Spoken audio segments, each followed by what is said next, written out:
Օրհնյալ է նա, որ գալիս է Տիրոջ անունով, ծաղկազարդի կիրակին է, մեծ պահքի 40 օրերը հասան իրենց լրումին, և որոնց պիտի հաջորդի այլևս ավագ կամ չարչարանած շաբաթը, ինչպես 2000 տարիներ առաջ, այսօր էլ մեր շուրթերը փառաբանում և գովաբանում են մեր Տիրոջ Հիսուս Քրիստոսի հաղթական մուտքը Երուսաղեմ։ Մեր Տեր Հիսուս Քրիստոս այսօր նստած ավանակի վրա, շրջապատված իր աշակերտներով, հրեական Պասեքի կամ Զատկի տոնին, որը խորհրդանշում էր հրեաների ազատագրումը եգիպտական լծից, մուտք գործեց Երուսաղեմ մասնակցելու այս տոնին։ Մուտք գործեց որպես ուխտավոր, սակայն մեկ տարբերությամբ։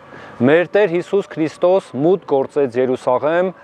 որպես նոր Պասեք և նոր Զատիկ, որպես գառն Աստուծո, որպես խաղաղության թագավոր, որ իր կյանքը պիտի զոհաբերեր մարդկությանը ազատագրելու մեղքի ստրկությունից։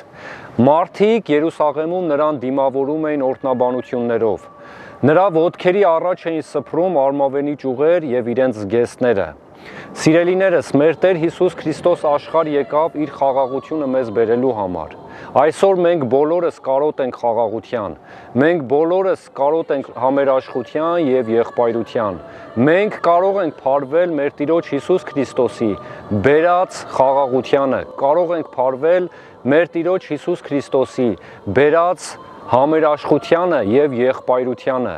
եթե թույլ տանք, որ մեր Տեր Հիսուս Քրիստոս հաղթականորեն մուտք գործի մեր սրտերից ներս, եթե մեր սրտերը դարձնենք նոր Երուսաղեմ, մեր հոգու տները թույլ տանք, որ ծաղկազարդվի մեր Տիրոջ Հիսուս Քրիստոսով, և մեր գործերով ասենք, օրհնյալ է նա, որ գալիս է Տիրոջ անունով։